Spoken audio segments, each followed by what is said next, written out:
Podcasting from a secret location deep inside the political colossus. This is Radio Free GOP, the voice of the Republican resistance. Part of the beauty of me is that I'm very rich. Let me tell you, I'm a really smart guy. What's your name again? John Miller. And you work with Canada? Yes, that's correct. Oh my God, they've got a madman on their hands. We will have no truce nor parley with you or the grisly gang who work your wicked will. You do your worst, and we will do our best. We've come to a turning point, a moment for hard decisions. If not us, who? And if not now, when? It's 11:59 at Radio Free America, and this is Uncle Sam with music and the truth until dawn. Right now, I got a few words for some of our brothers and sisters in the occupied zone. The chair is against the walls. The chair is against the walls. This is Radio Free GOP with your host, Mike Murphy. The super mega ultra what the hell just happened debate. We're going to break that down with my friend Mark Leibovitz, Ace magazine writer from the New York Times, author of the classic Our Town, all here on Radio Free GOP. He used to have a big career, but now he's had enough. Podcasting's like therapy, his shrink says it's great stuff. Radio Free GOP. Okay, it is over. It is the morning after the debate. I'm here in our undisclosed location in New York City. Cable TV is chattering away as it does, trying to interpret this. I was part of that this morning on Morning Joe. And so let me give you my take on what happened. What a night. I don't think we've ever had one of these where a presidential candidate in a general election in a massively televised debate said, "They love me." So Trump at least entered the history books here. Now, what's the headline? I would say this. Trump needs a new logo for his campaign, a picture of Trump's face with a huge fishhook in it, because I've never seen anybody take the bait like he did last night. For that reason, she did win the debate. Is the campaign over? No. There's a lot of energy left to be expended. We have October. Beware the presidents of September, be they in polling data that goes up and down or in media hysteria. But the problem Trump had last night was he's a one-trick pony who ran out of tricks. Now, the first 25 minutes, he was pretty strong. Why? Because he kept going back to his great monkey trick, which is you politicians have had your chance and you have screwed everything up. I'm an anti-politician in a change election. Why not try me? That throw them all out change mentality is the mainspring of the electorate right now. And Trump, with all his flaws, does have appeal there. Hillary, on the other hand, is the perfect foil for him because she's nothing but politics. She has a career in it. She's been around as a pre-aware political title since the late 70s. Also, she has the bad habit, particularly this year, of speaking in those poll-tested bromides that they can't seem to resist, and the people have heard so much they're sick of them. So for the first 25 minutes or so, when Trump was taking every single question back to, you've had your 30 years, you're part of politics, it hasn't worked, try something new, he was selling tickets, he was scoring some points. But then she did what is, the easiest thing in the world to do, and it was predictable. She started pushing Trump's buttons. Talked about the inherited money from dad, talked about quite well how the tax returns that you cannot get out of Donald Trump with a jaws of life machine are clearly hiding something. Trump took the bait and he ran with it for the rest of the debate. It got worse because Trump started losing energy. Hillary is no prize winner in the charisma department, but she did what she had to do. She was unflappable and even presidential in the face of Trump's endless bullying and, frankly, often rude antics. That was the hurdle she had to cross, and she crossed it. So that was the contrast America saw. Somebody ready for prime time, even if you, like me, don't like a lot of her ideas, versus somebody, as the clock wore on, who was clearly not up to the job as president. When the debate finally lurched into foreign policy stuff near the end, Trump was on planet non sequitur. He had landed his spaceship there quite firmly. He was literally sounding like somebody on the back of a bus. He was not making much sense. That hurt him a lot. He's never looked more out of depth than he did in the last 30 minutes of the debate last night. In fact, Trump, the tough guy, the strong man, running out of energy and becoming so, well, let's say it, weak. That was quite a moment in this campaign. I'd even say he was low energy. So what does it mean? It means today is going to be fascinating, the day after the debate. Trump is going to have to deal with the fact that he, today, is America's biggest loser. That'll be hard for the Orange Menace to swallow. He's built his whole faux brand on the idea of being America's biggest winner. But the referees, the scorecard, even those in the elite media who I know are discounted by many voters, it's almost unanimous that Trump, the great winner, lost. The Orange Menace is not going to take that well. God, I would pay cash money to be a fly on the wall in Trump land right now, listening to him rant and rave. The good news is everybody can be a fly on the wall in Trump land because Trump is transparent. He will vent his mind and his spleen today at a rally on the Space Coast of Florida in Melbourne. You can guarantee, if he doesn't tweet up a storm between now and then or do some more television appearances, he is going to go to that rally with an adoring throng of primary voters, and he is going to unscrew his head, and we're going to know everything he's thinking about. He's going to review the debate. We're going to hear more of this ludicrous thing about the microphones not working. You know, I heard every word, so I don't know, maybe the microphones were switching the language or something. But we're going to hear about the mind control plot. We're going to hear about that. He'll flail at Hillary. There could be a Trump, more or less, breakdown later today, and it will be, if anything else, amusing. So what's the bottom line on the race? I believed, as all of you listeners have heard, that Trump is in a demographic cul-de-sac, and he's stuck there. I thought he was going to lose before the debate, and I think he's going to lose now. Trump, more than Hillary, needs to change people's perceptions about him. She's got problems. It would do her a lot of good to move some votes from undecided to her because people have doubts about her in this non-politician year. But Trump is in the chokehold. There just aren't enough high school educated white guys and white women to elect a president anymore. Trump has to move the needle with one of two groups. You've heard this from me before, but it remains true with the hard reality of arithmetic. Number one, he's got to get minorities to change their opinion about him. That is very hard to do for a Republican generically, let alone Trump, who's calibrated his campaign off into code words of race. I don't think he'll pull that off. So 30% of the vote is going to be hostile to him. He'll lose them by probably more than 60 points. That's all minority vote. So the big enchilada, the group that decides this election, are college-educated white people, particularly college-educated white women. Romney carrying them, Trump is not. He is losing the women. He's slightly carrying the men. He is way underperforming. So what this debate should have been about was Trump dramatically changing the opinion of that group, and it just did not happen. I don't think Trump lost too many votes last night. His crowd will like what he said. He hit that chord of anger about economic stagnation, anger about trade, and anger at politics. But he didn't grow. He didn't change the opinion of those college-educated white women with a performance that was both boorish and woefully ill-informed. So nothing happened that would move Trump forward, and some things happened that'll move him back at least a little with the kind of swing voters he needs to attract. All in all, bad night for Donald. Now we get to have another debate, so we'll see. There are going to be two more, and this saga will continue. The media business, of course, has an interest in making every day the most important day of the campaign. So all that stuff you heard about this being the most important debate in the history of the planet will now be sidelined for the new most important debate in the history of the planet, the next one in St. Louis. So we're going to be kind of caught in that Groundhog Day. But the fundamentals of the race are bad for Trump to begin with, and they got worse after such a clumsy, unprepared debate performance. When in doubt, there's a moral to the story.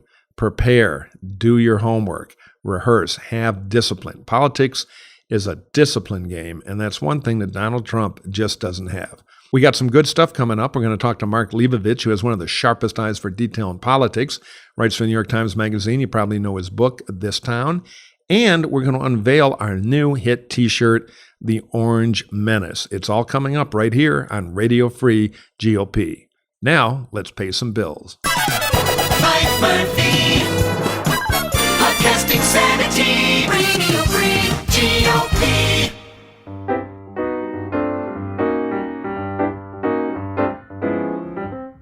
Let me tell you something you already know.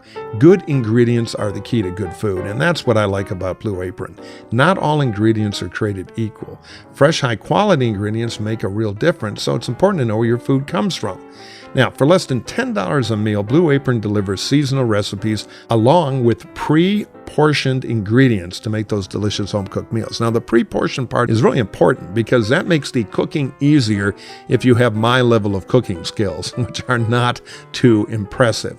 But I did it, and I'll have to tell you, the food was delicious, and it all came together in less than 40 minutes. Now, whether it's Japanese ramen noodles or wild-caught Alaska salmon or heirloom tomatoes, the food you get from Blue Apron is the best. They've got a network of suppliers, artisanal farms, family-run in the most part, fisheries, ranchers. They draw their food from the best places. You can taste the difference. They're also fiends for variety, and that's important. They create new recipes every week, and they don't repeat them within a year. So you're always going to have interesting new seasonal recipes and ingredients, which gives you some variety. Now, the other cool part is you get the recipe cards, which are very easy to follow, and you get to keep them. So if you have a dish you really like, you can cook it again as many times as you want because you have the instructions, and you can just go out and procure the food yourself and cook it because you already have and you know how to do it and you know you really liked it. It's also very flexible. Blue Apron lets you customize your recipes each week based on your preferences. You choose delivery options to fit your needs. There's no weekly commitment, so you only get deliveries when you want them. And again, it's easy. You follow those instructions in under 40 minutes, you're going to have a delicious home-cooked meal from the best ingredients. I am convinced you're going to like it as much as I did, so we have a great offer for you. Check out this week's menu and get your first 3 meals free with free shipping by going to blueapron.com/RFGOP for Radio Free GOP. You will love how good it feels and tastes to create incredible home-cooked meals with Blue Apron, so give it a try. Go on the website today and see what those menus are and see if you like it as much as I do. Now, one more time, that's blueapron.com/RFGOP. Blue Apron, a better way to cook. I also want to give a shout out to my pals at Ricochet.com, the smartest and most civil center-right community on the web. No trolls, they guarantee it. You become a member, you let your voice be heard and listen to great podcasts. They put out about 9 or 10. They're all good. It's all yours for just $5 a month. And Radio Free GOP listeners get their first month free. So go to Ricochet.com/join. That's Ricochet.com/join and sign up today. You will enjoy it. Now, let's talk t-shirts. What can I tell you? We bowed to popular demand. A little moniker I came up with, the Orange Menace, has caught on, and we've gotten some emails saying, wouldn't that make a great t-shirt? Well, we said yes. So we hooked up with a great artist, and now on RadioFreeGOP.com, it has arrived. The Orange Menace t-shirt in screaming black and orange. Perfect Halloween wear to scare the neighborhood. Perfect to irritate the Trumpkin in your life. Perfect to keep as a souvenir of this crazy election. Check it out. If you like it, it can be yours. You just have to go on RadioFreeGOP.com and be one of the first to wear the colors of the Republican resistance with your own Orange Menace t-shirt. I know I'm going to be wearing mine just to irritate people. I'll blast it out on Twitter too, and that'll get them going. We also have other things you can do on the website. We have our Amazon button. You click that, and the next time you buy something on Amazon, and I recommend something massively expensive, a little tiny bit falls off the truck, so to speak, and we get, in the parlance of politics, our beak wet. Helps pay the overhead around here, as does the PayPal button, where you can give 99 cents or $9.95 or $4 or whatever you want to help defray the cost here at the podcast. A Republican resistance requires minimal support, but every penny counts. Thank you for your support. Thank you for the great reviews on iTunes and everything you're doing to make this podcast a success. We are now, I am told, right up about in the 1% group of most listened to podcasts. I really appreciate that, and thank you for the support you've given us in our work here to take the reality of the campaign to you with honest analysis and take a stand on Trump. Now, let's get back to the show.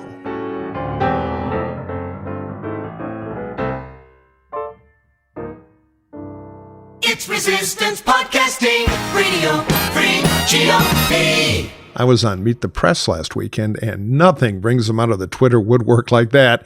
We have a few angry tweets. Angry tweets. Why can't they learn to spell? On Radio Free GOP. All right, first up is Educated Patriot. Why do they always call themselves patriots? I think that's something you prove rather than self-declare. But anyway, at Murphy Mike, you are a, all caps, bald-headed, jealous loser, period. See why Jeb lost so badly. Only person in a cage is your ugly ass. And then 2 little icons of bowling ball bombs. Yes, a highly educated patriot there. Mark Davis at Mark Dav and a bunch of numbers says at Murphy Mike, you are a traitor, Trader, to the only hope for our great nation. Grow a pair. All right, Mark, we'll put that one down in the undecided file. And then finally, Nivco at Nicolo007. A man of action, just like Bond, really. All the ladies agree. Nivco writes, poor performance on MTP, comma, out of all the true letter R, strategist, why the hell, small h, are you on? Well, payola, Nivco, it's all fixed, just like you always suspected. The voice in your head is right. There is a conspiracy and we're all robots. Okay, that's it. That's this week's edition of Angry Tweets. Angry Tweets on Radio Free GOP. Our guest this week is my old friend Mark Leibovich. He is an excellent profile writer. He's got a great style, and he's famous for getting insightful, clever profiles of major figures in politics, not to mention his book, This Town, which was a perfect examination of the weird, freaky culture of the slippery pole known as Washington, D.C. He is an acute observer of such things from the New York Times, and I could think of nobody better to have a conversation with. So, from our secret location in New York City, right after the debate, here is my conversation with Mark Leibovich. It's time to ask some questions and go behind the scenes. Here's our latest interview. We'll try to keep it clean. Radio Free GOP. We are here in our hiding in plain sight, undisclosed location, very early on a rainy Manhattan morning after the great, amazing, could there be more breathless hype debate. I'm here with the one and only journalist, storyteller, bon vivant, man of many talents, Mark Leibovich. Mark, thanks for doing Radio Free GOP. Mike, it's a pleasure and an honor. Great to be up at this hour. Wait a minute. This doesn't have a specific time. Podcast can be listened to at any moment. Yeah, right? Why are we doing this so early? Well, because the Orthodoxy police sleeps in, and this was our moment. Now, we apologize. There's a little audio background noise. We're at one of the, and I have to say, for the New York Times being well-funded by Mr. Carlos Slim, one of the shittier hotels in New York City, where you're clearly staying. Set the scene for me with those amazing powers of observation you're so well known for. Well, start with the 2 hours of sleep that both I think you got and I got too. It was first of all getting from Hofstra University, which is somewhere in the middle of Long Island, back here at an ungodly hour was hard enough. But we're in like Times Square, which itself is an abomination.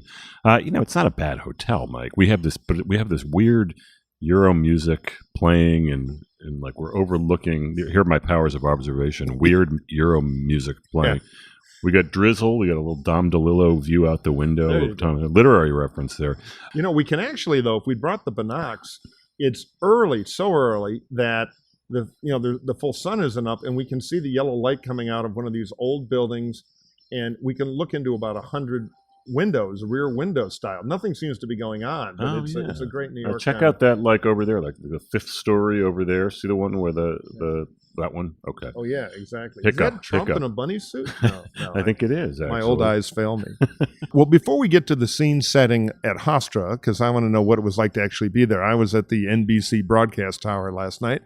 Let me ask you the question we always start the podcast with. How did you get into this? I fell into it. I needed a job. I was 23, 24 years old. I saw an ad in the Boston Phoenix, which is the old weekly newspaper, which I'm sure the Murphy family was reading. I remember it from doing political work up there. As alternative newspapers go, it was kind of the accomplished one. I mean, it had a real staff, and it did real stuff. I was part of that real staff. Finest head shop ads in the world in the back. I mean, it was the leading alternative paper. It was a classic paper publication that was ruined by the internet. I mean, a lot of online porn, a lot of classified ads, that kind of thing. In fact, the first politician I ever profiled was William Weld, who had just won the gubernatorial election. Republic. Did you work for him? No. I did not. I worked for Mitt Romney up there. I know, that governor's race. But yeah, and Weld is now the esteemed vice presidential candidate on the librarian ticket. The future vice president of the United States. Although I heard, weren't there some rumblings that he might drop out? It's a Yeah, pure there was a rumbling. rumor that he was going to say enough of this and come out and just endorse Hillary, which he might still do. It Who would be a knows? classic Weld thing to do. Yeah, just that's sort of why like, I believe the I'm rumor. a little bored by this. Let's try something else. Yeah. So anyway, I did that. Let me just interject for a minute. Sure. If Weld were the Libertarian candidate for president, I think the media would be giving him a ride now because he's interesting. And I think if he got the ride, it would catch on more than Gary Absolutely. Johnson has. Absolutely. Yeah, I think he might have been at the debate threshold, and he did a lot of fun at the debate. Yeah, he would have been great at it. But the last night's debate was plenty fun. But anyway, so I needed a job. It was 23. I was 23. I sort of was doing this for a while. It was a real job. Wasn't making real money, but it was a job. And then a couple of years later, I said, hey, I kind of do this for a living. And eventually other places started hiring me, and here I am. No, that's good. And so here is the New York Times. And what was like your assignment last night? Like, go to Hofstra and find the essential truth, win us a Pulitzer, and we're still going to put you at the big chain hotel. Yeah, all that's happening, right? What's happening as we Living speak. the dream. It's funny. I'm actually working on a longer term project on should I say this? Hillary Clinton. I'm working on a bigger Clinton story for the magazine. I'm a magazine writer, so I just sort of step back and pick my spots. I'll probably write something this morning on the aftermath of the debate, which was this odd scene. I mean, the whole Hofstra scene was just shell shock. Everyone's kind of got there, and no one knew, what to expect, what we were doing there, what it was going to look like, what it was going to feel like. And there was this eerie quiet throughout the whole evening, as if everyone, first of all, in the media room where I was sort of anticipating how they were going to blow this and how they were going to miss just whatever the essential story is, as we have the entire race.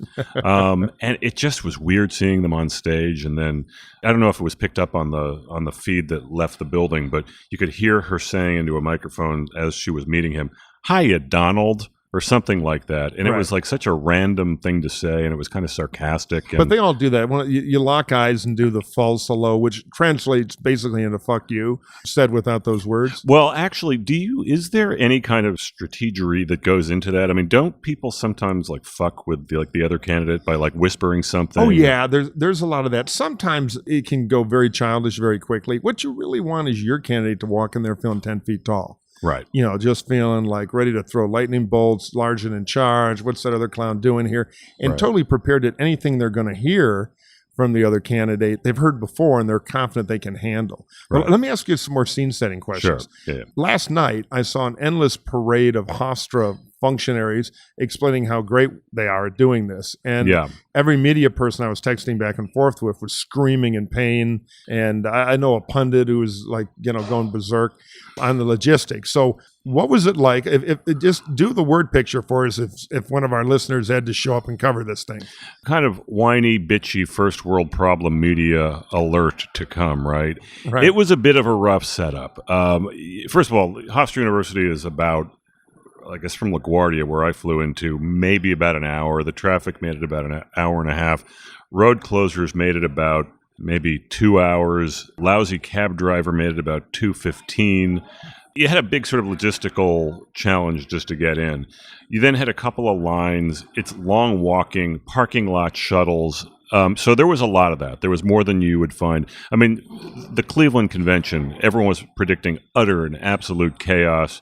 It actually turned out not to be that bad. I mean, I thought logistically they could, except for that alley where all the bars were. But you could walk through it. You could get in and out of but it any quickly. Crazy person could walk through and shoot me in the back of the head. So, of course, I was focused on that being incredibly or worse, obsessed. ask you to go on TV. Yeah, which was more painful, I can tell exactly. you. So where did they put you on, a gym or something? They put us in a pretty enormous gym. The other thing is you showed up, and usually when you register for a debate, your media organization, you just sign up and you go out there and you get your desk and you get your little outlet and you get your wireless code and you start.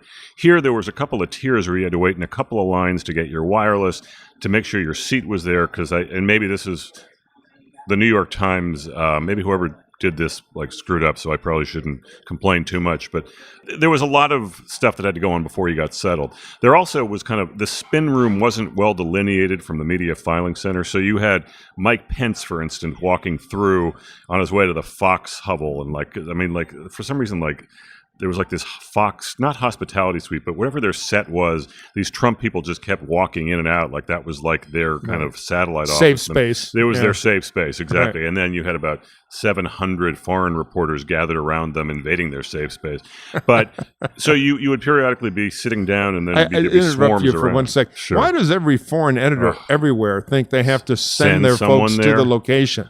You know, yeah. It's fine. I will let you in on a little secret. The New York Times, which is in the state of New York, probably about an hour and a half from Hofstra, I would say we probably had about 20 people covering the debate. Maybe 18 were still, actually no, it's probably 15 were at the Times newsroom and didn't, and actually saved themselves a lot of time not going. Well, the to truth transit. is, when I did campaigns for a living, I mean, I'd have to be there, and we're talking about how that all works, but I would always want to quietly watch it on television like voters do, rather than this insanity of the huge media filing center, and then the kabuki theater of the spin room, where frankly the reporters hate the spin room. It has no impact. It just gets in the way. Wait, you mean regular voters don't actually sit in a large media filing center and read each other on Twitter? I was shocked. No, I mean, I will say, though, that yes, there are a lot of foreign reporters at these things. In fairness, this is their only shot to get within 30 feet of Deputy Assistant Media Advisor Joe Blow, who actually might give him the time of day. Or if you're Joe Japanese reporter from Tokyo, I don't know if they would call themselves Joe Japanese reporter, but for my purposes, you can actually yell across to Donald Trump, who himself walks into the spin room after the debate and says, "Mr. Trump, blah, blah, blah," and he quite often will answer it. So it's a bizarre I thought thing. I heard him say, "Get lost, Tojo," which probably made somebody's career. Maybe it did. He would have made my career if he said that to me. But anyway, it was an odd scene, though. And so, we watched the debate, and, then we just sort of tried to figure out what we saw. But the Are there shell shock... cat calls? You're all communists. You're all for Hillary. Were people like booing and groaning and stuff? Or was it people are working so they don't have time for that? Oh, we were working very, very hard. We were tweeting at each other. I didn't hear any cat calls from where we were sitting because we're all the consummate professionals. I mean, so I didn't hear any. In the old days, there'd be liquor, which made it a lot more fun. Now the press corps is a lot drier, at least during debates, than it used to be. I don't know, man. Some of this wheatgrass, juice that they were selling were pretty hard. No, it was pretty subdued as it went. I mean, I do think. Look, I mean, not to make too much of this, but it was a very, very. It was a tense environment because no one knew what to expect. I mean, you kind of knew what you were going to get with Obama v. Romney, or maybe even McCain versus Obama. I mean, you have people who are far more predictable and who are going to be more prepared, and so with Trump, the big question is always how long will it take for the meds to wear off? Because you knew he was going to open with the about sedated a half hour last night, right? Yeah, it was. That was right about the Vegas under too, because it was clear that they were going to the extent he even does prep. Trump prep is not really prep. Right. It was going to be. Don't be crazy. That was, be reasoned. And I tweeted this and, of course, caught complete Twitter hell for it. But for the first 20 minutes or so, I thought he did a pretty good job of constantly coming back to the fact that you've been part of the problem for 30 years, your politics, because he knows that's the mainspring of the election is fire all these clowns. And I was kind of working for him. She did not have an answer to that, which surprised me. No. Because that was the most obvious single thing that was coming. Right. But then she did, she started going into the psychological jujitsu with the Fred Trump line and a few of those things. And predictably, she got way under his skin. And then Trump broke out of the halcyon cage, and there he went. And it was so easy to do. Yes. I mean, really, it was just one line. And I agree with you. I thought he had a very strong, start. And I thought the "I'm change, you are part of the problem" thing, he could have hit that like for 90 whole minutes.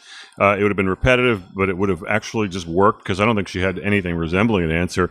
But then it just became apparent that once she sort of survived that initial, I wouldn't even call it a flurry, but that initial maybe surprise of seeing him really kind of, inhabiting his reality a little bit, she could just sort of prick at it like pretty steadily. And by 45 minutes in, I think the whole dynamic was both changed and then set for the rest of the way.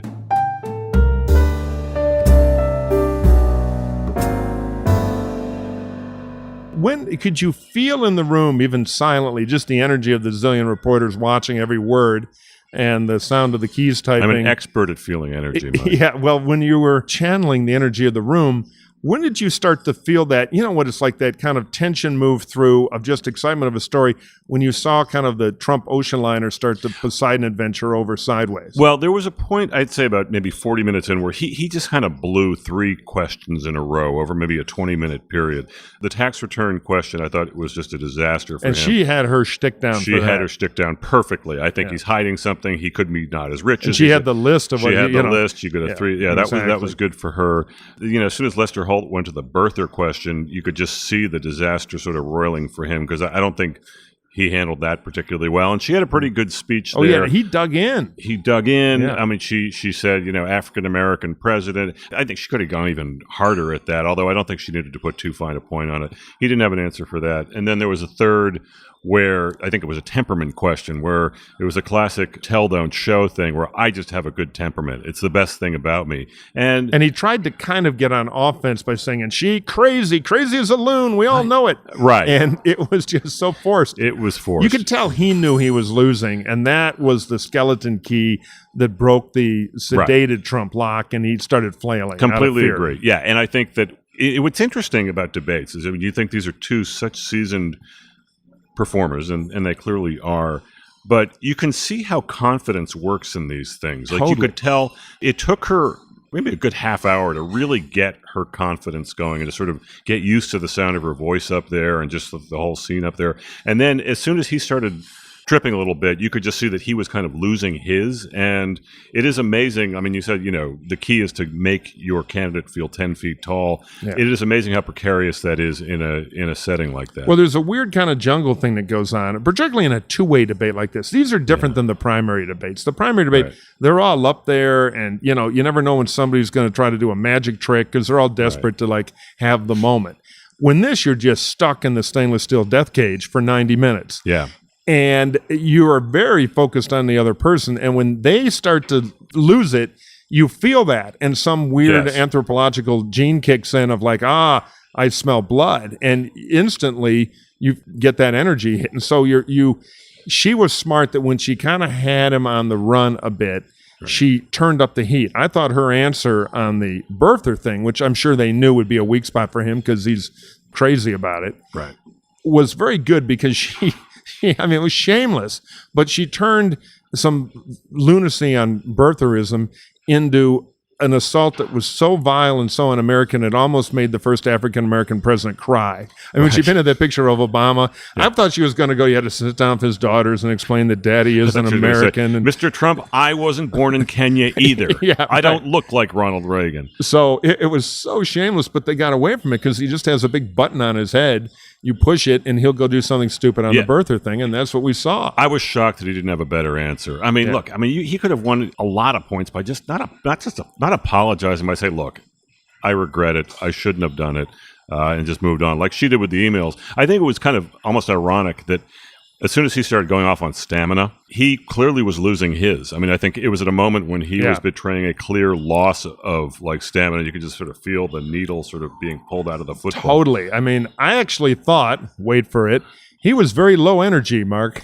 I've been waiting a year to say that. Oh, you must feel great now, right? On a cheap personal level. I hope Governor Bush is listening to this. Well, I really do. Does Governor Bush listen to this? Oh, yeah. Are you allowed to communicate with him now that the super PAC is over? Yes, so the Iron Curtain has been lifted. It's been lifted. So everything's legit, But he'll listen to the podcast, right? Yeah, he has been known to tune in, like many leading Americans. It's interesting, the weird hodgepodge of people who listen to Radio Free GOP, but, the Republican resistance is growing every day. And they're all Murphy clients. I wish. Yeah. So if it had been Jeb last night, it would have been a debate with Hillary Clinton on the defense. But, again, Trump is always going to be the Velcro of the election, and that you saw that. And I've been saying that he's such a one-trick pony that 90-minute debates are not his friend because the act wears thin and he doesn't have anything else. Right. Though I will say, here's one point. I was watching all the media. I was part of it for a while on NBC last night, and everybody, at least on our network, was kind of banging the disaster for Trump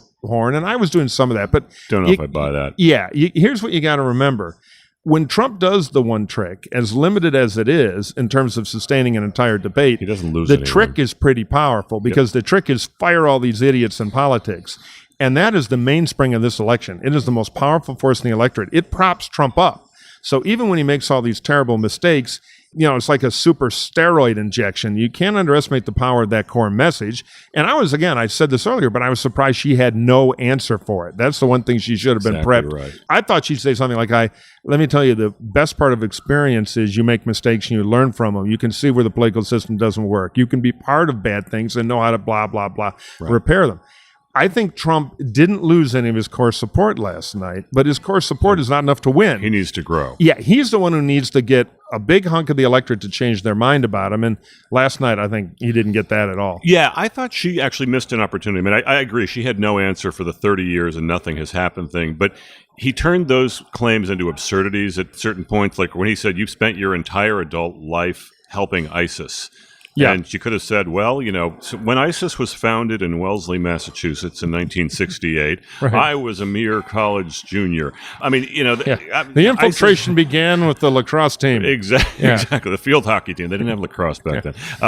ISIS started in 2013. She left state like in early 2013. I mean, if you want to play that game, she could have played that game. All of this being said, I don't think she had a great night. I thought she wasn't at her sharpest. I've seen her debate better. I gave her an A-, but on her curve. And the main reason I did was I thought she was strategic in the debate and he wasn't. She was unflappable to his antics, which was the thing the media was ready to kill her with, which is, she got on the defensive, rattled, blah, blah, blah. And she went into her own kind of zone that, while not the most appealing thing in the world, she's still Hillary Clinton, kind of the candidate dog food that dogs don't love. Right. She, compared to Trump, clearly passed the cool-headed. She handled him, which was what she had to do. So that's hard because you got essentially a lunatic next to you unscrewing his head. And she handled that, so that earned an A- for me, but it was an A double minus. I would say on her curve, I'd probably give her a B plus. So I've seen her debate a lot better. On the curve next to Trump, I'd give her a solid A-. Maybe an A-.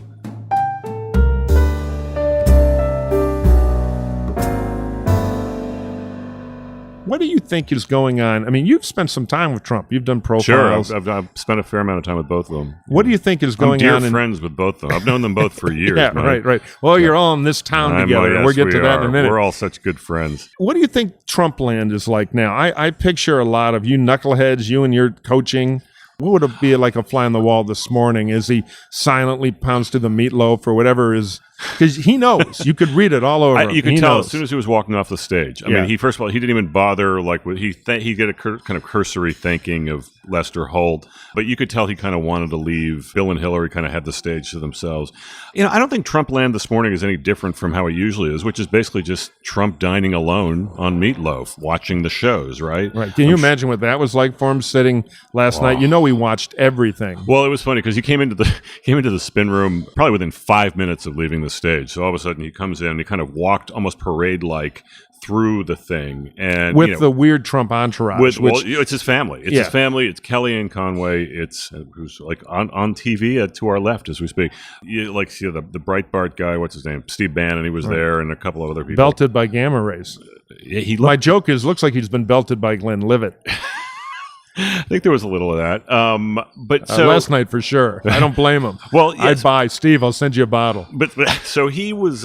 He walks into the spin room, and within 5 minutes of leaving the stage, he was like, "I've won every online poll," which means that he probably went on to Drudge, Breitbart News. And it was like on the Breitbart or Drudge, and it had like 10 million to 2 or something like that. So I think he probably stayed up all night watching stuff, watching the shows he never watches. I think he was supposed to go to a victory party of sorts, he blew it or off. At least, he blew it off. I mean, in fairness to him, I think he wanted to get the hell out of Hofstra, which and if I had his car and his entourage, helicopter, whatever, I'd have been right on there. Right. And I also would have more to tell you about what his headspace was like today. So you spent, as we said, a lot of time with him. I think today's quandary for him will be he's going to watch all this cable process news, which is a bubble and a little bit overrated. But the headline is going to be Trump lost to Hillary. And he's the world's greatest winner. So now he's America's biggest loser, at least for a day. That's going to be interesting. And they're going to have to do something to change the channel really quickly. I wonder how he'll take that. What's your guess? Well, it's interesting. I think the key word there is for a day. I don't think this election, even for a big debate like this, there has been any precedent for there being staying power or like things like this lasting more than a few days. I mean, I do think if you want to take an argument from last night that is good for Trump, some of the reviews have this sort of David Cameron won the Brexit, the Remain debates also, right? I mean, you have a whole bunch of elites howling like me and you.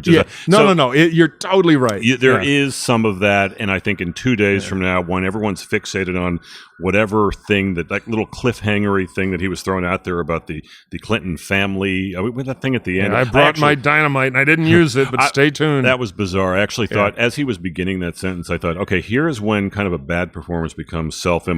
Because if he had brought up Monica or Jennifer Flowers or something, it would have been just... Well, there's another debate. 2 more coming. Oh, I'm sure it'll come up. I mean, he sat actually in the spin room. He said, well...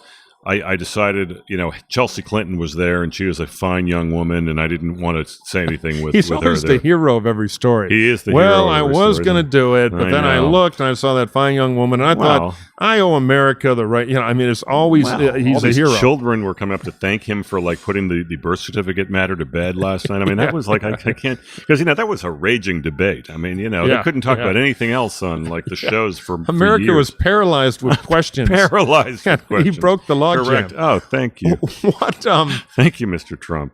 What was his body chemistry like last night in the spin room? I was sitting at 30 Rock in a glass box waiting for somebody else to wrap up and get my damn television time. So I couldn't see it. Yeah, his body, it was, look, he can move through a crowd. It was very, it was red carpety. I mean, there was this corridor maybe 5 feet across opened up. He's sort of moving through it. He takes his question from Bloomberg here. He takes his question, not Michael Bloomberg, but Bloomberg newsroom, takes a question from someone on NBC he might recognize, someone on CNN he might recognize, all the networks he doesn't watch, someone from Fox, of course, Hannity's over here. I mean, so he kind of had this little motion going. He kept saying, it was great, it was great, it was great. I was a little surprised he didn't go after Lester Holt. Some of his people, not his people, but a lot of conservatives online seemed to be, a lot of pro-Trump people were. But he was very gracious or very, very complimentary of Lester Holt. I thought Lester Holt did a fine job. It's interesting. He would do that during the primary debates, too. Even after slugging on stage, he'd do this kind of locker room friendly guy thing afterward where he'd backslap everybody and congratulate the team. It's almost like he kind of has a need to finish on acceptance and we're all part of a family here. Well, it's weird. It's clear. He does have, I don't know if he's not at home with confrontation or any sort of unpleasant interaction at all, but he does want the person in front of him to like him. Right. I mean, whether it's the president of Mexico who he couldn't bring himself to talk about anything sort of contentious with, and then, has to safely go to Arizona a few hours later into a room full of his supporters to start, talking trash about them. So, you do have a sense that he wants the good night from everyone. It's like, can you tuck me in? I think he kind of wants to be in the club. I think he thinks he is kind of in the media celebrity talent club. My joke has been, people say, what should have been done about Trump? And there's also a rap about, you guys are right to right. You should have spent all your money, hitting Trump so you'd elect Ted Cruz or whatever, or Marco Rubio is generally the supporter of some other candidate who has brilliant plans for what we should have done. But I do wish I'd been able to take some money and build a time machine and do one of two things. Either go back in time and tell Fred Trump to lighten up on his kid, because I clearly blame him for most of this. Or two, we should have done a talent deal to get him Wheel of Fortune. So he could be on TV, he could perform, he could get the love of strangers and not, gunk up politics. But alas, we blew that opportunity. Well, this campaign, the whole Republican primary was Wheel of Fortune, right? Oh, don't even get me started. Wheel of Fortune. No, it's true. I agree with you. I agree with you completely. I mean, it's a bizarre dynamic with him. All right, I'm going to take a minute to do a little commerce, and then we'll be right back with Mark Leibovich. Radio Free GOP.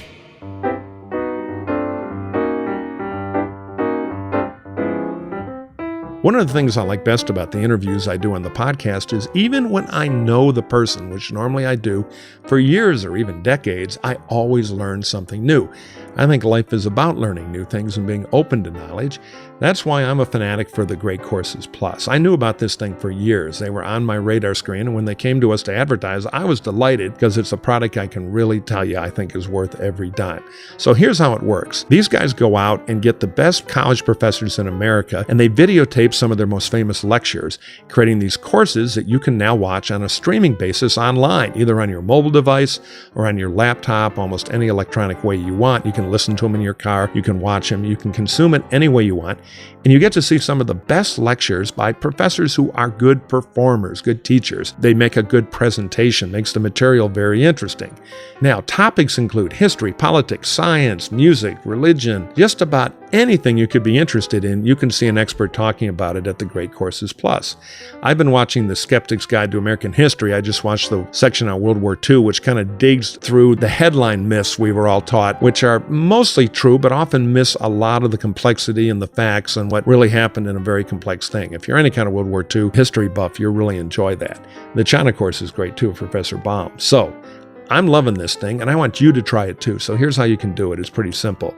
You get a free month of unlimited access to all the Great Courses Plus lectures when you sign up. As for my listeners, now think about that. They've got like 600 of these courses online, and you can watch as many as you want for free during that first month. You can give this thing a real tryout. I think you're going to love it as much as I do. All you got to do is go online to start your free month today. Go to thegreatcoursesplus.com/RFG. One more time, that's thegreatcoursesplus.com/RFG. I think you'll really like it. And again, knowledge never stops. So check out what the Great Courses Plus can do for you. Now, a special thanks to my pals in Chicago, our original advertiser, the Private Equity Fundcast, hosted by Jim Milbury and Devin Matthews. These guys are partners in a Chicago-based private equity firm. They're funny, they're smart, they know their business. Devin and Jim have spent the better part of the last 15 years buying and managing mid-market technology companies. The Fundcast draws from all that collective wisdom, all those experiences, to pull back the veil on private equity, much like we try to pull back the veil on politics here on Radio Free GOP. These guys talk about everything you'd want to know, from the 7 deadly sins of private equity to the good, the bad, and the ugly of board meetings, which are a huge deal in these companies. So, if you're the founder or owner of a business, if you work in management for a private equity-backed company, or maybe you provide services to private companies as a banker, lawyer, accountant, or like me, frankly, you just like to geek out on private equity and hear the occasional reference to saloon comics like Dom Herrera, then subscribe to the Private Equity Fundcast on iTunes or Google Play. These guys make this topic, which is an important one, really interesting, and I guarantee you'll learn something. So one more time, to check them out, go to the Private Equity Fundcast on iTunes or Google Play. Okay, that's the commerce. Thank you to our sponsors. Now, back to our interview with my friend Mark Leibovich.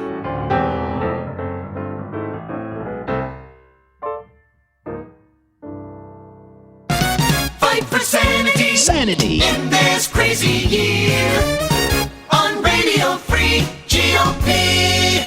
Here's my guess of what will happen, and I have to admit I'm kind of excited about this. I'm a little worried I'm going to be on a plane later and I may miss it. He will go into Twitter, cable TV call-in, and ultimately rally in safe Republican congressional district therapy now, I think. And we're going to have a hugely transparent look into his head when he gets in front of an adoring throng with a microphone and does his act, but with his take on the debate. And my guess is he'll want to fill that cycle fast, which means it'll be very unfiltered and could be hugely entertaining in just the stark raving madness of it all. I think you're right. Well, but that's sort of been his strategy the whole time. When there is a problematic news cycle, I mean, you just start another fire and let the firefighters go to that fire. What's his public schedule today? I haven't looked. Does he have an event somewhere? I bring you only ignorance. I do not. Well, you're a magazine guy. You don't need to have to cover. I'm going to step back, and in a few weeks, I'll look back and I'll see what the schedule is, and I'll give you the 30,000 feet look. Yeah, I need to look at the big picture here. No, I don't know. I mean, I know she's going to Raleigh-Durham today. She's doing some rally there, and then some spontaneous little trip to a coffee shop that's been Secret Serviced up the caboose for. So I'm actually, I'm going to leave here. No, and her thing will be huge. They're going to. The one thing there are many things that irritate me about her, but the one thing about the campaign is, in the campaign war of campaign tech and campaign capability, there's no contest. She has a campaign, he has a banana republic. But they're going to pull out every moldy old campaign chestnut now. You know, the hall was overflowing. There were so many people there, all bringing their daughters. The fire marshal, because, this has all been scripted. The fucking fire marshal. Yeah, so today is going to be every old moldy campaign trick for momentum is going to be rolled out. And And they're going to get away with all of it. Absolutely. I'm sure they have they had someone writing up 3 or 4 lines overnight. And it's like, well, I mean, they're going to be terrible too. They'll focus group it over. They'll do the overnight focus group in the middle of Times Square. It was like, oh, well, this was like the throwdown at Hofstra. No, that's not good. No, but you're right. There will be some clunky line they write for. Well, I think, and then a callback to something he said. Actually, there was this, Jim Rutenberg and I were walking around the spin room afterwards, and there was this. I should interrupt another New York Times Brigadier General. Yeah, another one of my Heartland friends from the middle of Midland, Michigan, right? Well, you unite the Upper East Side and Upper West Side. Yes, we do. You We're bring a very East and diverse West newsroom. together. Yes, we are. We have Ashkenazi Jews and Sephardic Jews. We were walking around, and some Clinton hack came up to us. I probably shouldn't name who it was. In fact, go ahead. I don't even remember the guy's name, actually. He was like a donor, but we're going to say Karl Marx for now. That sounds good to me. But he said, hey, I got it. Here's the headline. He was unhinged at Hofstra. I'm like, great. Do they pay you for that too? Well, I heard unhinged 5 or 6 times. Clearly, they had their bullet points. I'm like, work the unhinged thing. Well, the problem is she is so perennially hinged, I mean, she was nice. She was appropriately hinged last night. I think, and that's the thing. That she's going to do a very conventional, very effective day after effective debate day, and it's going to give people like me a headache again, and that's why there are immature. People like me trickle down to the immature electorate because the immaturity starts with us, Mike. Well, no, absolutely. I think it's a mistake, too, if they do that. Less is more now. If she's doing the forced clunky lines of, well, I think we showed him how to handle a bully, whatever the horrible... That's exactly. Well, I don't know who won, but I'll tell you this, it's American people won and bullying, demagogic, 0. And then the planted person in the audience shouting, you go, girl. Right. They ought to really back off that stuff because guess what? You know what the most important debate is? The second one. You think it's the second one? Yeah, I always Why think... not the third? Well, besides, obviously, the Pence-Kane debate. That's going to be the first. Yeah, that'll be epic in its own way. Yeah. We might hear G. Willikers for the first time in a debate. If this is the Super Bowl, that's the Pro Bowl. Right. My view is they're all important, but the first debate sets up the narrative of the second one. So we now know. So he'll do the comeback in the next one. Well, he's set up for that. Now, that would require getting the dosage right, doing some actual prep, and having a little more depth on the issues, none of which he'll have. So they have the opportunity to really break him in half at the next debate if he fails again. But they ought to be careful about the high-fiving. Oh, I think they absolutely have to be careful. And I don't think they will be. That's sort of what they've proven. I mean, and it's therapy for them because they've been in the dumps so long. Yeah. I know every donor I joke about, I see Priuses going in the wrong lane in L.A. with people screaming into there, get Spielberg in there. The spots are shit. Just screaming horrible donors. Yeah. So now they have this big, delirious happy bomb. Oh, they won't handle it well. I mean, it's actually not that they're going to sabotage themselves, but there is that smug victory lap vibe that they tend to lapse into, and maybe it's a Clinton thing or something, but a sort of successful morning like this just doesn't sit well with them. And I find Democratic campaign staffs often have a little too much self-regard. That's good. The problem is they've won a bunch of presidential elections basically because we're the Washington Generals. We keep throwing the ball to the Globetrotters. We don't compete for a third of the vote. So they win, good for them, and they run pretty I don't want to take it away. They win legitimately, but there's a little bit of, to quote their own St. Ann Richards, of being born on third base and think they hit a triple. I think in this election... So there'll be some of that now. In this election, that is absolutely true. I mean, I think the McCain election, the 08 election was sort of lined up perfectly for Obama. I thought that 2012 was very winnable for, I would say of the three, if Trump loses this, if you look back, I think the Romney one, and if he's listening, I hope he doesn't feel badly about this, but that was the one most winnable one, I think, given they his had the skill opportunity, set, where the country was. But anyway, I do think that you're right, though. They don't. I mean, there is this smugness that they got to be, I think, pretty vigilant about, and I don't think they will be. No. I think today could be double Unchained Day, which will be revealing. Which is she will finally have had the win that they are desperate for, so they will go over the top, and he will go running for a microphone and spill out the contents. We're going to hear about the secret microphone that was sabotaged. Lester Holt, the conspiracy. It's going to be one of the great, horrible, hilarious train wreck moments of Trump because he has something to be a bit, I hate to use their word, but a bit unhinged about, and I'll bet he'll go for it.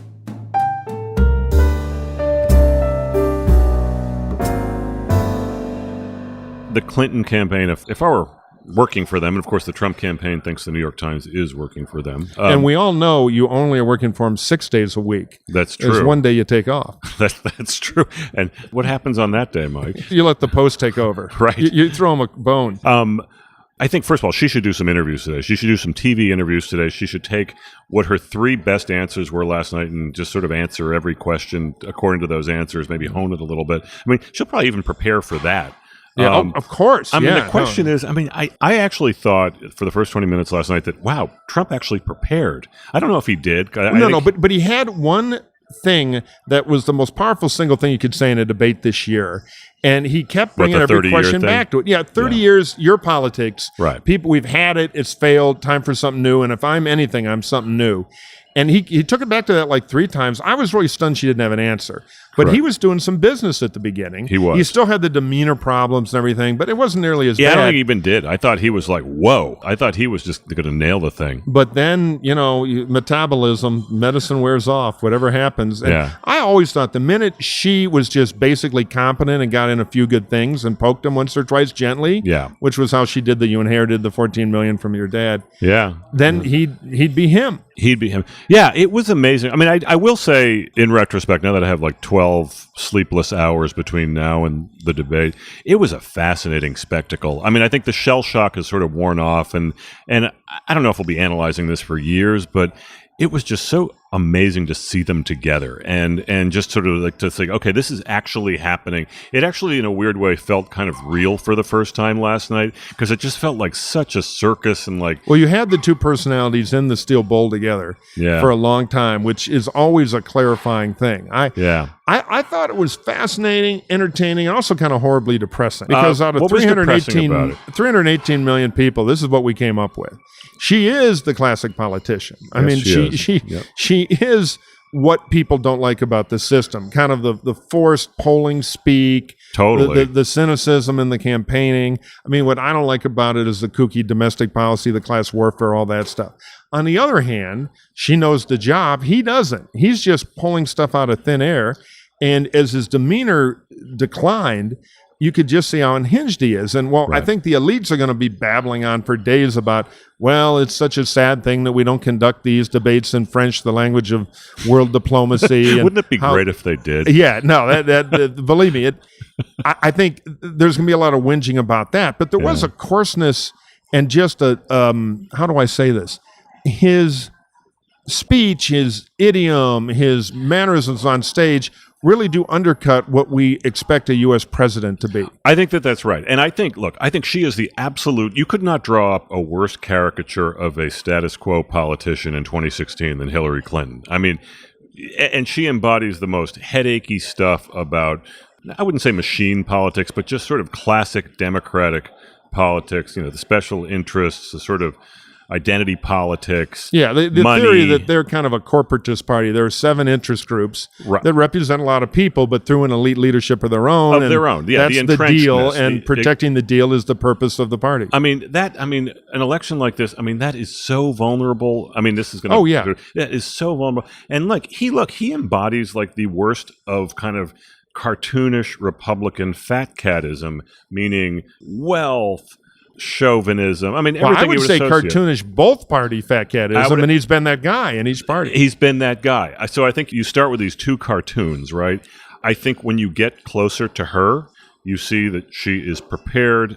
She can do the job. When you get closer to him, he still has a really, really high hill to climb that he can actually get anywhere near that job. Yeah. No, I think the transparent thing last night, if you really reduce it down, she, for all her problems and the fact people are not enthusiastic about her, at least swing voters aren't, she passed the ready for primetime president test, and he abjectly failed it in the second half of the debate. Yes, but so now should we just start writing the Trump comes back? He comes roaring back headlines now. That's my next question. So what's the media narrative for October? We're going to come out of this, which is Trump. The polls will get a little better. She'll be up 4 or 5. Yeah, they'll tighten again. Yeah, this amazes me, and I want to beg forgiveness from the listeners. They've heard me do this about 11 times, but it's an obsession of mine.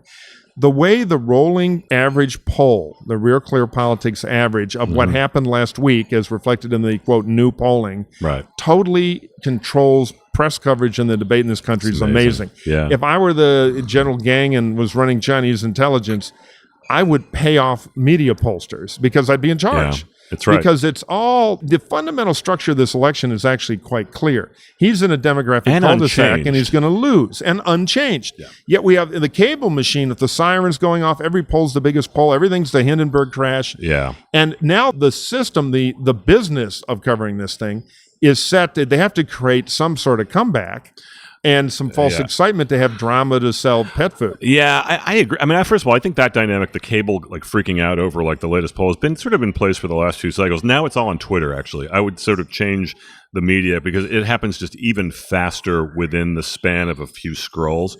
Can you do that? Can you span in a few scrolls? You know what I mean? It just, well, you can now. If it's on Radio Free GOP, if it's on radio, it is in now Webster's official. now. It is in Webster's, exactly. But I think like it happens even quicker. Like say next week we'll have, as soon as like Mike Pence reels off his Tim Kaine, you're no Lloyd Benson line. That'll be like the game changer for next week. I mean, look, I don't want to exaggerate this too much. I think she won the debate. I think it was a good night for her. I think it's going to be it's a close race. It'll tighten. I still think that he's got a bigger hurdle to clear, and he just hasn't cleared it, both numerically and actually performance-wise.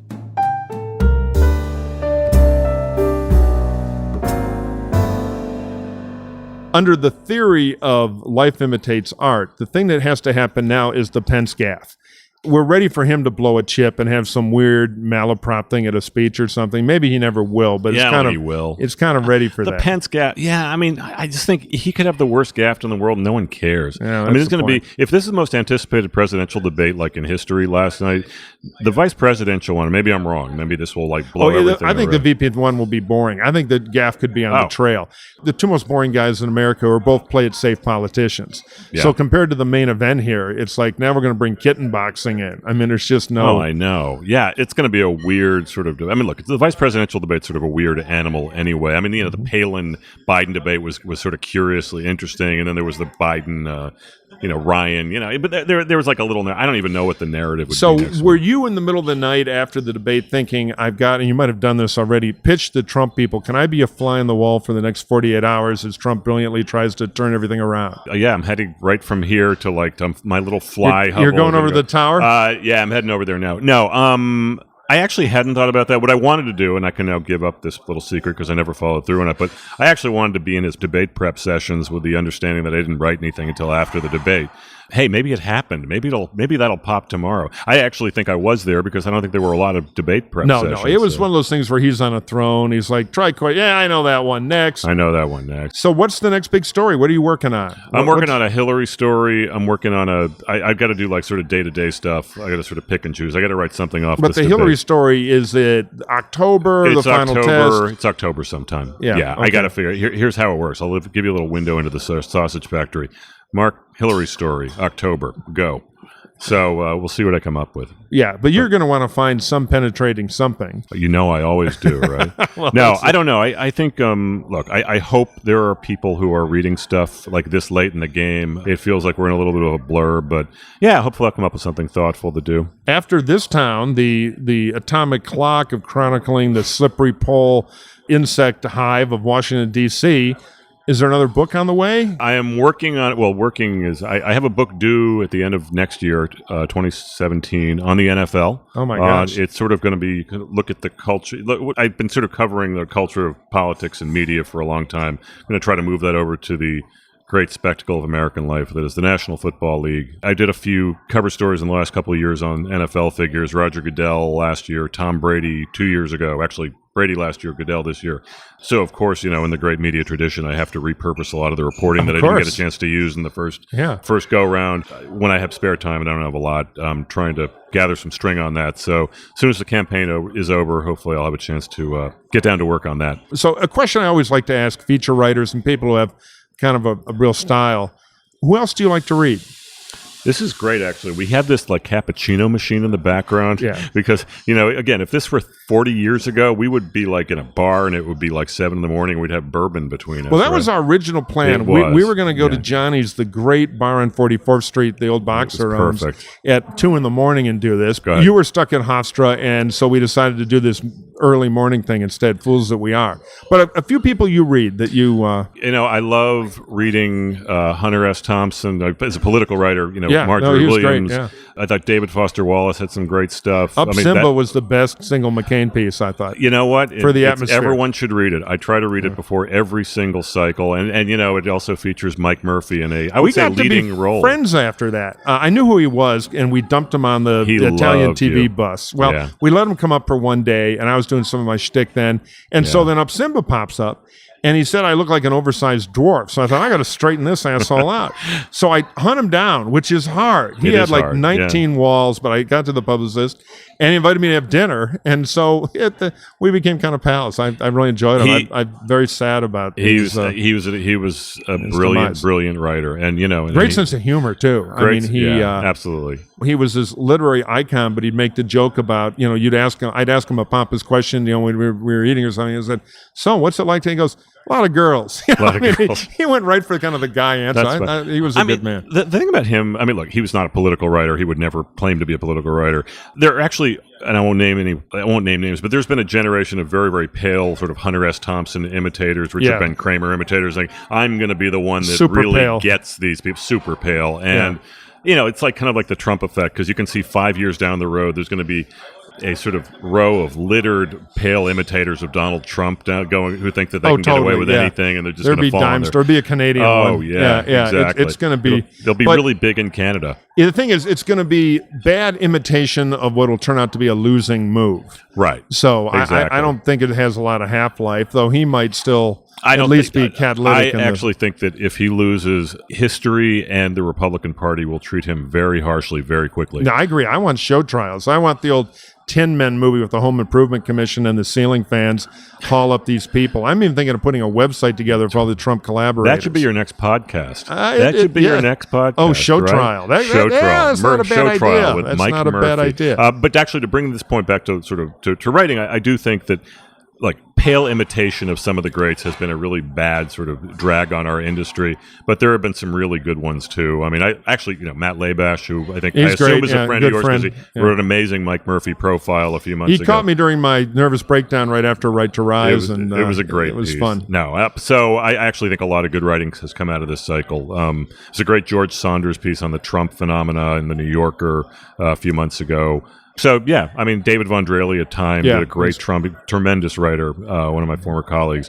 So there's been a lot. Unfortunately, there's just not a lot of time to read. I'm hoping to, hope the stack next to my bed sort of gets a little smaller after the campaign ends. What's the rest of your day look like? The sun is coming up over rainy New York. Yeah, the sun's peeking through. Cappuccino machine is grinding here. I've got to go do Morning Joe. And Trump never watches Morning Joe, so you can say whatever you want. He totally does, because he writes like these high school MASH notes afterward. They're not my friends, Yeah, he's too busy not writing CNN and then not tweeting about how he doesn't watch CNN. My day, I'm going to go from here. I'm going to hopefully get an Uber that will take me out to Westchester. Going to go on the Clinton campaign plane, or the press little pen in the Clinton campaign plane. Get some rally down in Raleigh or Durham. So you're going to cover the self-congratulation tour now? Yeah, for a day. I think so. Yeah, it's going to be great. Well, they might give you excesses to skewer, which would be good, because that's what I'm counting. That's the way at it. You think I slept for 2 hours to get out of bed? I mean, it's great to wake up to you in Times Square, Mike. Oh well, normally that costs $40. I know. All right, so wow. I went there. That's a great image. Yeah, I wanted to snap you awake here. All right, so last question. How can people follow you on social media? Do you do any of that stuff? You're on Twitter, right? I'm on Twitter, yeah. It's just at Mark Leibovich, all one word. I guess I have a Facebook page, but that's all. I don't do like Instagram. My daughters don't let me do Instagram or Snapchat or anything. No need to go crazy. No need to go crazy. Yeah. Well, thank you very much, Mark. Thanks for doing Radio Free GOP. Anytime, Mike. And I want to come back for the show trials editions afterwards. It's going to be, I think that could be where we go. Anyway, I'll see you on the trail. All right, man. Good to be here. It's number one for rumors and fun. It's Resistance Podcasting, Radio Free GOP. Well, thank you for listening. Thank you to Mark Leibovich. We are now going to move quickly out of New York. The Trumpkin forces are well marshaled here at the glitzy and garish, tacky, and altogether sort of repellent Trump Tower. So we're going to skedaddle over the Hudson River and move to a new secure location. I hear the Orthodoxy police already on our trail. But as always, the only thing more interesting than the first debate is the second one, the rematch. So we'll be covering that in full. We'll be back next week with another broadcast from the Republican resistance with more analysis, more insightful interviews, more insults, more t-shirts, more everything. Until then, thank you for listening. This has been the voice of the Republican resistance, Radio Free GOP. Remember, in the end, victory will be ours. Radio Free GOP, the resistance sound all can be known. This has been Radio Free GOP, the voice of the Republican resistance, with your host, Mike Murphy.